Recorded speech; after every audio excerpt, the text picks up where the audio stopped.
This is probably a This first. is a first. I've been biding my time. Ladies and gentlemen, Jonathan C. Legat still has a full glass. Yeah. And we're starting. It's a remarkable show of restraint, and we applaud you. And technical difficulties. That's probably it. Yeah, there we go.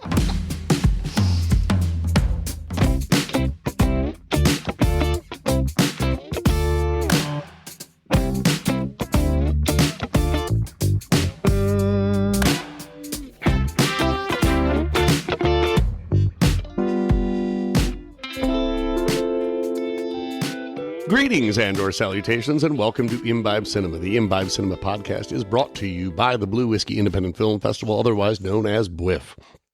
I'm Jonathan C. Legat, along with my co-hosts, Tricia Legat, as well as producer, Michael Noens. In this episode, we're going to be discussing the adorable YouTube sensation, Marcel The Shell with the shoes on. With the shoes on. With the shoes. Mm-hmm. Let's add more of those. Yes. The cocktail we are imbibing is something called the 60-minute investigation, which has Scott, lemon, honey water, and bitters. And Trish, would you like to explain what the 60-minute investigation is? So there are two scotches involved in this. There's the Scotch whiskey blend and then the fancy or, Islay one. Okay, so any hoozles. Here at this podcast, we try to pair a drink that is kind of a nod to the film. We have had several really fun drinks over the time.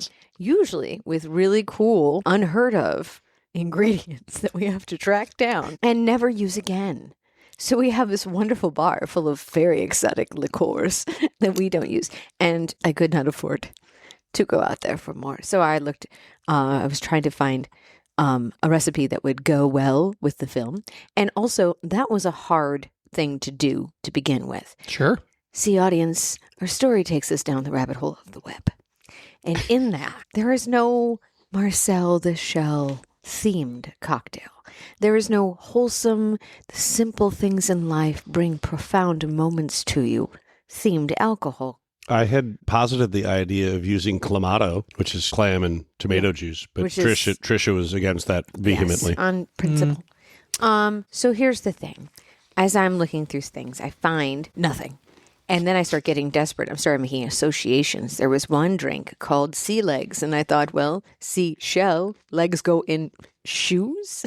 Yes. Okay. I'm going with you on that journey. But it had weird things like the almond orgeat syrup. I have no idea. It sounded nice, but there was nothing near us that had that. And so I kept going down the rabbit hole. And then it got to be like really strained. Like there was a point where like there was a drink called the White Lady. And I was like, well, Marcel is voiced by a white lady. We could go here. But then I was feel like we're stretching here. That's what I thought. So I was like, nope, must recenter. So at some point, I went, oh, what about 60 minutes? Because it is prominently featured in the film. Absolutely. There's got to be a 60-minute. Isn't there a drink called the Leslie Stahl? I challenge you, cocktail makers. Right. Ooh. Like you would think. And so I go down that and I keep rephrasing like it's themed after this or, whatever. And finally, Google does the strangest thing. Google spoke to me on a spiritual higher plane because I can't find. Google speaks to Tricia. It was probably AI. Okay, so here's what Google said to me. It said, you are searching for something that doesn't exist, but if you would like to create it, here's a good suggestion. And then it says it's the 60-minute investigation is what it would call it. And then it has the ingredients that we have today. So Google created the drink out of frustration because I couldn't stop searching. And it was like, I can't handle this anymore. It said, listen, white lady. Let me just create you a cocktail so you can shut the fuck up. And that is how we have the 60-minute investigation. Unofficially brought to you by Google. So, let that be a lesson to you. Sometimes God speaks through Google. That is the creepiest statement I think I've heard yet. The Google recipe. with a capital G. Oh, my Google. The recipe as well as pictures are available on our website, imbibecinema.com. In addition to this podcast, we also offer a variety of short and feature-length independent films that you can enjoy for free. But when you become an Imbibe Cinema member, you get access to monthly limited releases. To learn more and begin your membership, visit imbibecinema.com or download the Imbibe Cinema mobile app, available on the App Store and the Googles of Play. And in case you forgot, this episode is unofficially brought to you by Googles of See Play. how many times we can bring Google into the conversation. It will bring itself. What are you doing, Dave? You know, the film features YouTube, so. Yeah, that's right. Which is owned by The Google. We've come full shell. I like it. I was proud of that one. Excellent Yeah, it's dad good. joke. It's good. So, through my Google research. Now, is this Google or is this Wikipedia? It was actually Bing, so... She binged it? She binged it hard. Whoa. No. I broke John. I just Googled it a little. Shit. Okay. Let's all sober up quickly. And where were we? Oh, yes. So in my Searches. when watching the film, one of the things that came to mind was how in the story, Marcel becomes famous through YouTube. Right. And then he uses that to try to get answers to his own questions, right? To crowdsource his own problems. Right. However, it goes awry.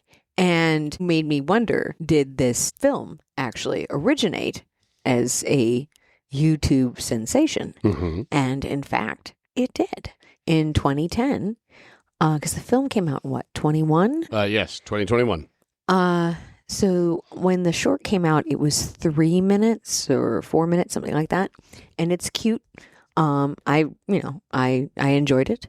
It's a nice little bonus feature if you've just watched the full length feature. There are things that are in that short that made it into the movie. And what I was also interested in was wondering, like, how, like, all the origin of the story, like, how did this come to be a full length feature? And I think art imitated life in that.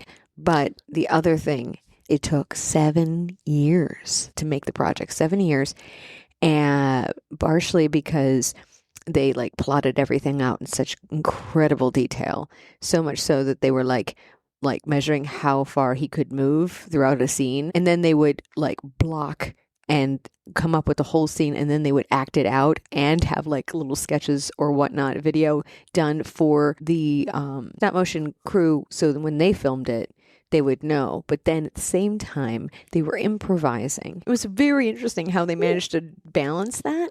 Yeah. And the fact that a whole day of filming, and like we're talking like a really great day, 10 seconds of film. Oh, yeah. Yeah. That makes sense. I mean, That's crazy. it's so time consuming. Correct. Yeah, I couldn't get over that. I'm like, 7 years. That's impressive amount of time. Yeah. Which again only makes actually any of it more impressive if they used any sort of natural looking light, because there's no way you could do that and maintain the day light. Right. Yeah. Yeah. You'd have to completely shut out all light, and everything would need to be controlled. Yeah. It was very impressive. Woof. And to the point of, painstakingly planning it all out, doing that in a documentary format. I mean, we've all worked on projects where you've rehearsed something quite a bit, and it's becoming, it almost feels too rehearsed. Yeah. And so it's like, all right, now forget about what you already know. Yeah. And just go. Yeah. And there, it's almost like a fun one. You want to try something fun? You go ahead. You do you. Yep. Yeah.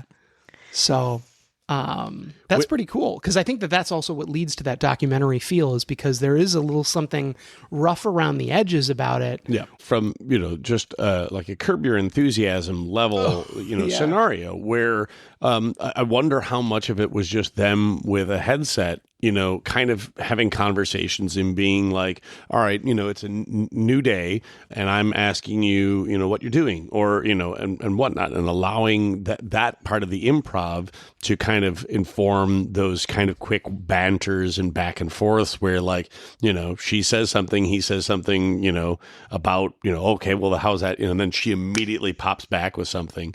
And again, somebody who is that kind of an improviser can sit there and do those kinds of scenarios.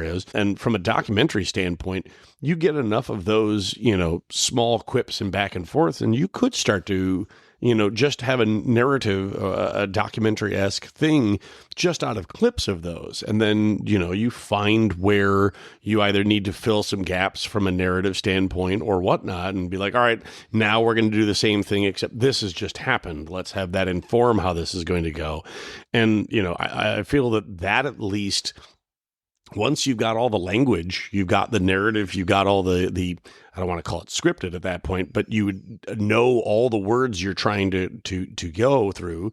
Then it's just about getting the stop motion to mirror the scene. Right. Yeah. Yeah. It's got to just fit within what has been planned. Yeah. Well, and the story. So Dean had an interview that said, I think it was a teacher or somebody that told him, be careful the stories you tell. They tend to come true. Like, be careful what you put out into the ethos. Sure. Right? It manifests. Dean had said how he wanted to make this mockumentary, a very serious documentary. He wanted to take the rules of documentary, how you see documentary, and commit to that the whole time, right? Yeah. I mean, to the level where he doesn't interfere. Right. Where it's like, you could just do this. Yeah. No, I'm not going to interfere because I'm... then I'm part of the documentary, and that's not my role. And then Marcel calls him out on it. It's like, if you don't participate, then you're not really in the game. There's so many lines in this movie where when they happen, you're like, oh, that's good. My favorite is, they say my head is too big for my body. And I say, as opposed to what?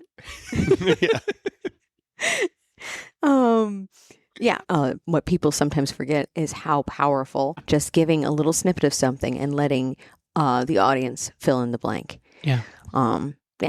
Yeah, it's just like creating the right environment for that. And really, I mean, you have to be so into the story. You have to already have the hook, I think.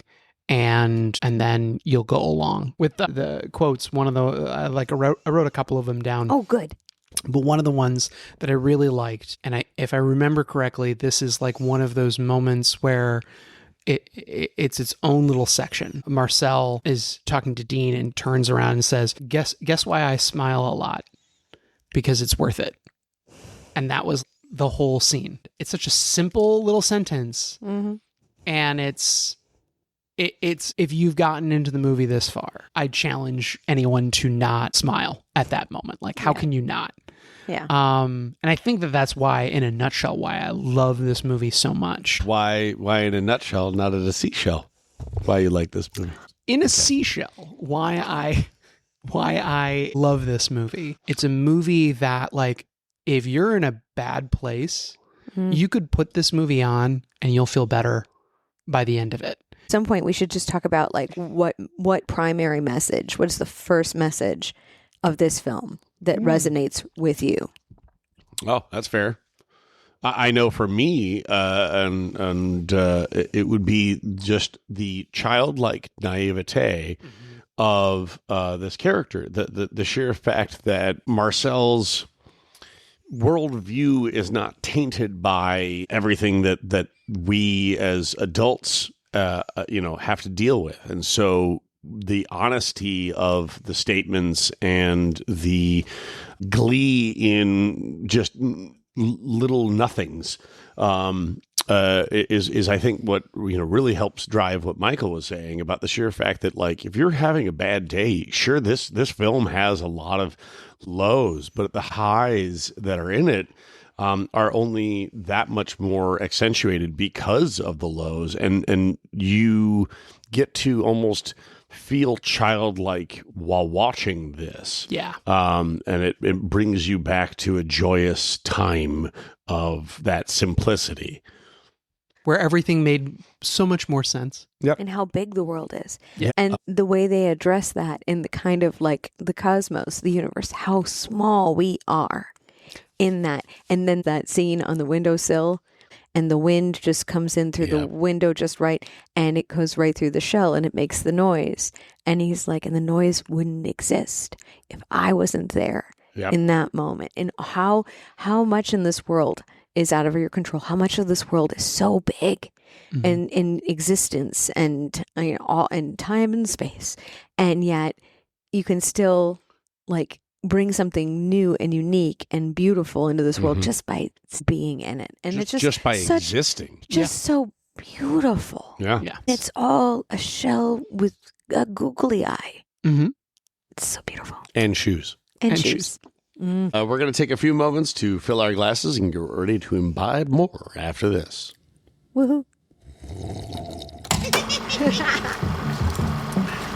The Blue Whiskey Independent Film Festival exhibits short and feature-length motion pictures that utilize story elements in a new and exciting way.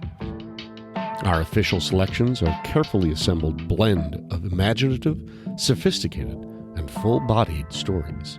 This is what our name represents. With audiences expect to experience character-driven independent cinema that is fueled by the filmmaker's passion for the art of visual storytelling. Filmmakers can expect an intimate festival experience where their personal story is valued as much as the one projected on the big screen.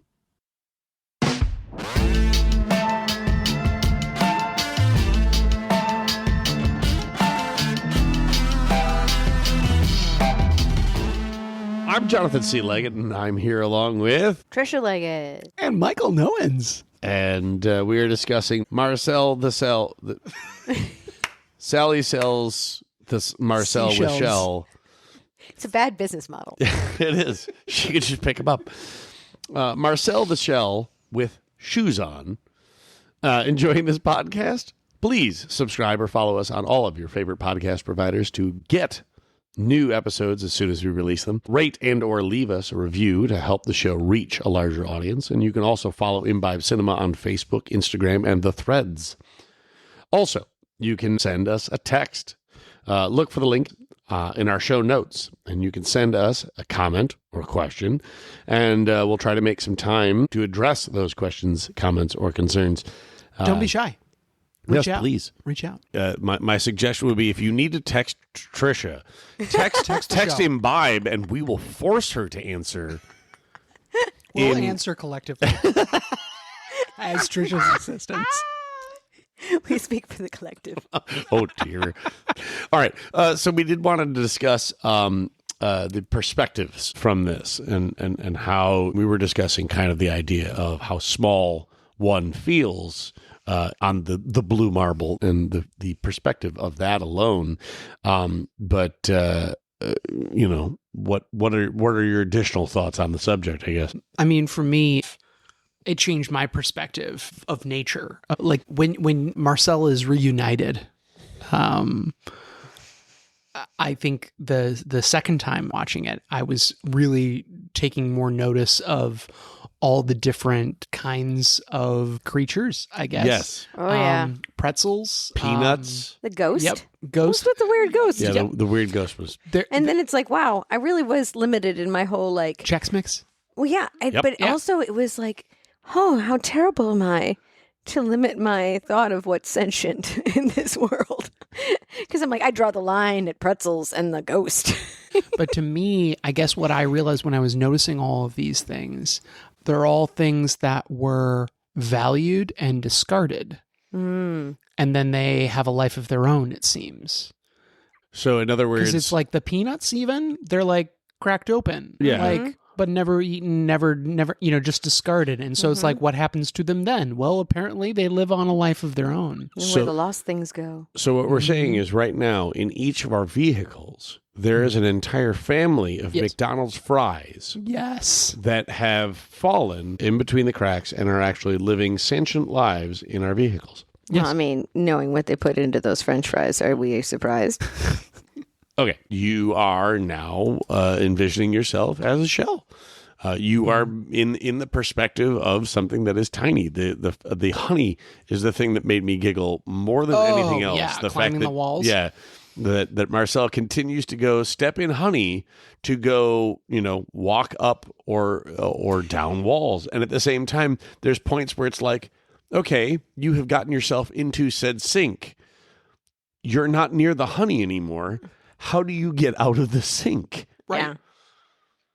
But there's Eventually a lot of figures it out. Yeah, I mean, there's a lot of problem solving and interesting really engineering. They don't talk about the honey at all, and I No. love that. Like Yes. we're just going to show it. It's just going to be happening during other dialogue, and you'll figure it out. You'll Eventually, figure out yep. why. Yeah. Yeah.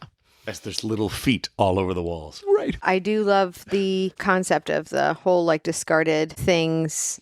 I like that. And that they find their way. I read recently something about when you die, you're not leaving, you're actually returning to the universe as a whole. Like this is where you stepped away and then it was very beautiful when I read it. It's a different perspective. There are certain scenes in this that if you were to watch them on their own, you would probably find them laughably absurd. But when you get pulled into the movie, it's one of those where it's funny and sad at the same time. And one that comes to mind is I think it's right after Marcel is telling the story of how he lost everybody and starts to cry. And Dean then reaches in with the tissue, and then Marcel crawls into the tissue and is like, I'm just gonna, need a minute or something like that, and then goes in there and then blows his nose and then steps out. I mean, it is adorable, funny, and heartbreaking. Yes. All at the same time. Yeah. And it's such a simple sequence. And has so many emotions to it. Like the interview with 60 Minutes. Oh, with Leslie Stahl? Yeah, with Leslie Stahl. And how she asks, how long has it been? Oh, yeah.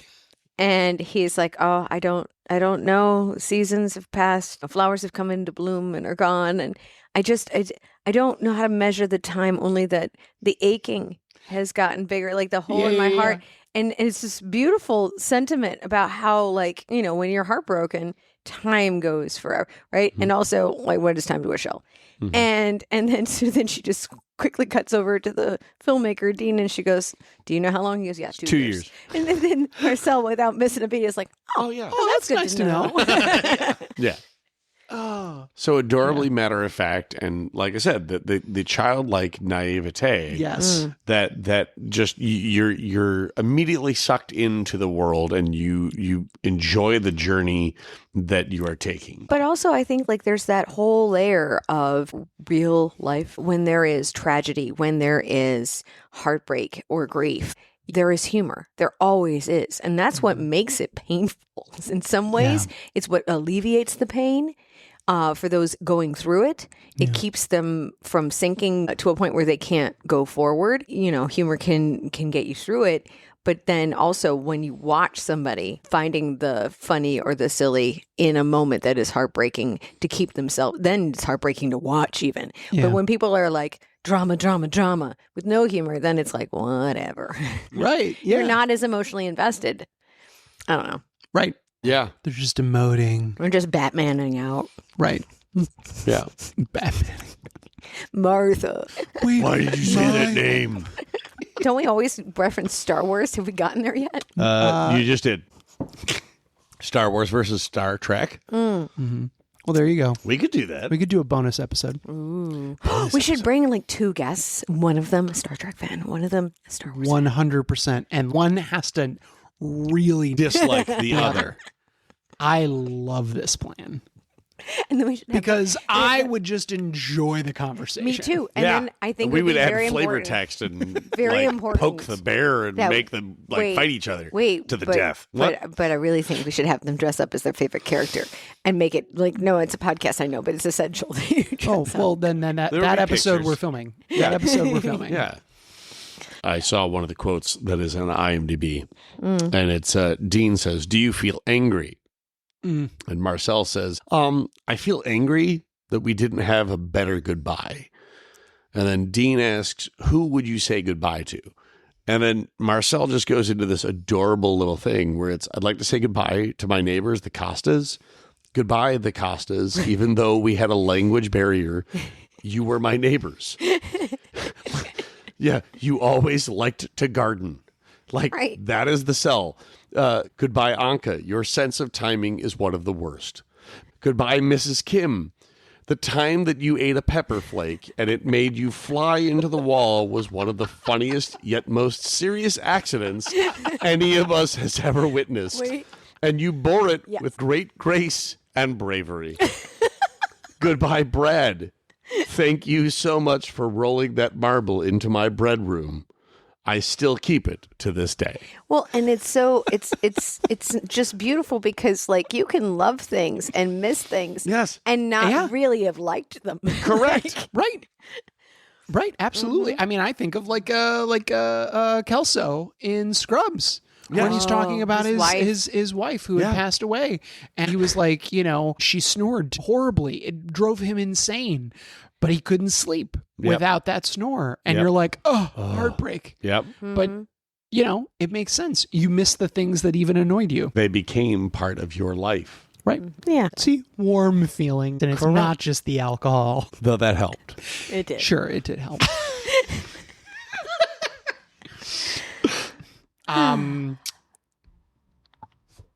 Should want me to poke the bear? Yes. Oh, yeah.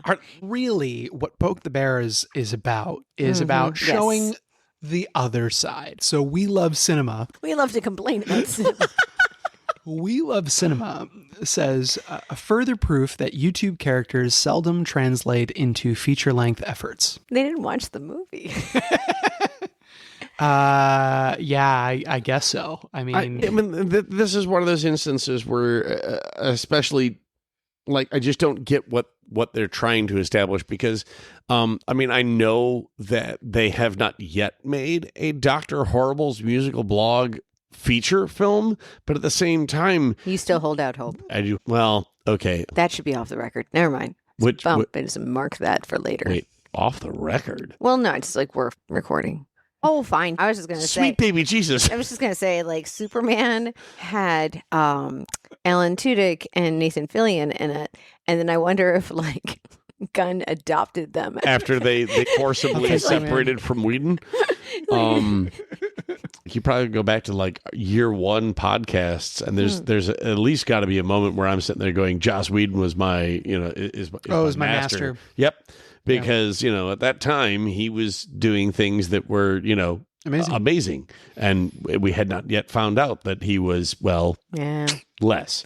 No, dude. I grew up. Bill Cosby was one of my TV dads. Yeah. It was a heartbreak there. Mm-hmm. Yeah. I know this is very much off topic, but the thing with this, maybe not really, I guess. Oh, really stretch it out. Really It's like the elastic clause in the Constitution. You just you stretch it out. Finding positives in the negative. Yeah, there you go. Right. Movies that are hard to look at the same way, like The Ref, shows like The Cosby Show. Yep. There are several people on that show that did amazing work. Yep.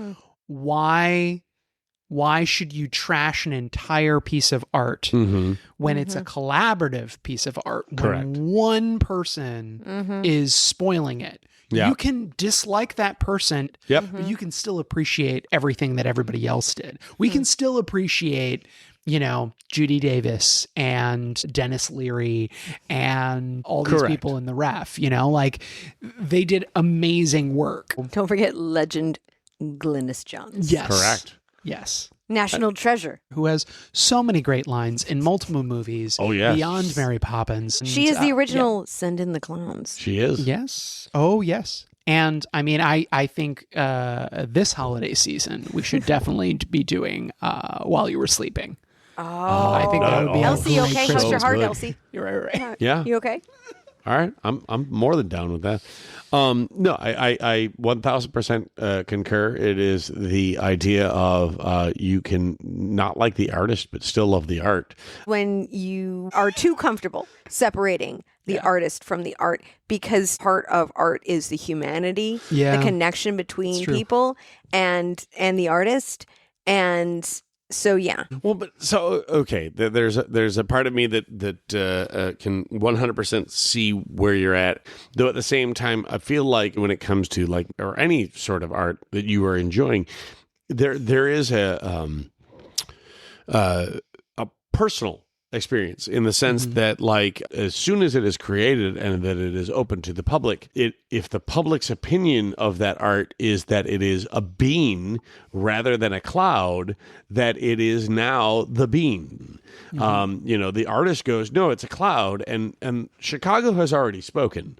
It has left. No, once you the create artist, something, it doesn't belong to you anymore. It belongs correct. to everybody. If you choose to put it out there. And to that degree, it becomes one of the situations where those of us who grew up with Michael Jackson, grew up with Bill Cosby, we are reflecting the Cosby Show or the songs that we listened to in our youth, in our growing up, in the light of how we were at that time. Sure. So it is more affected by us, the people who are enjoying the art.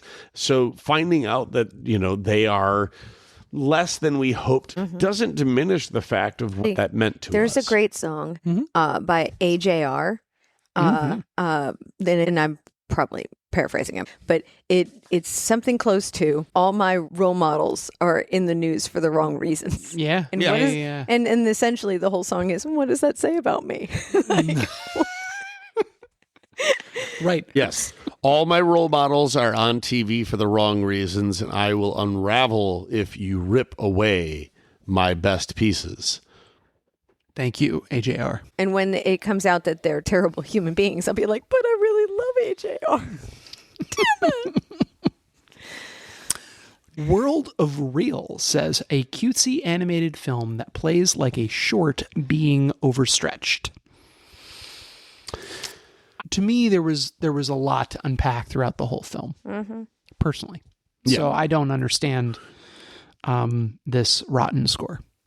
I do understand what they are getting at, in the sense that clearly this was a 4-minute short that they opted to make into a feature. The story doesn't feel long. So And it wasn't the original story in the short. the short was a just character. It was a character being observed. Yeah. That was it. That wasn't, So- there was no plot. So to me, there is my defense of their statement, but at the same time dismantling of it. It's sad because it's like, this is a beautiful movie, and I know people who would not sit through it. They wouldn't get it. Right. And It's not to everybody's those cup of people, tea. to those people, I want to say, calm down, get a hold of yourself, smack, smack, smack.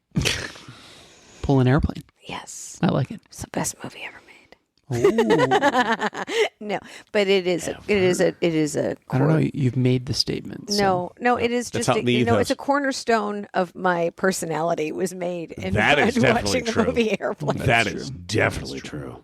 So eventually, folks, we will have to do that film. Oh yeah. We've got to find so many more microphones. We greatly appreciate all of our listeners for choosing this podcast, supporting independent films, and the Blue Whiskey Independent Film Festival. Cheers.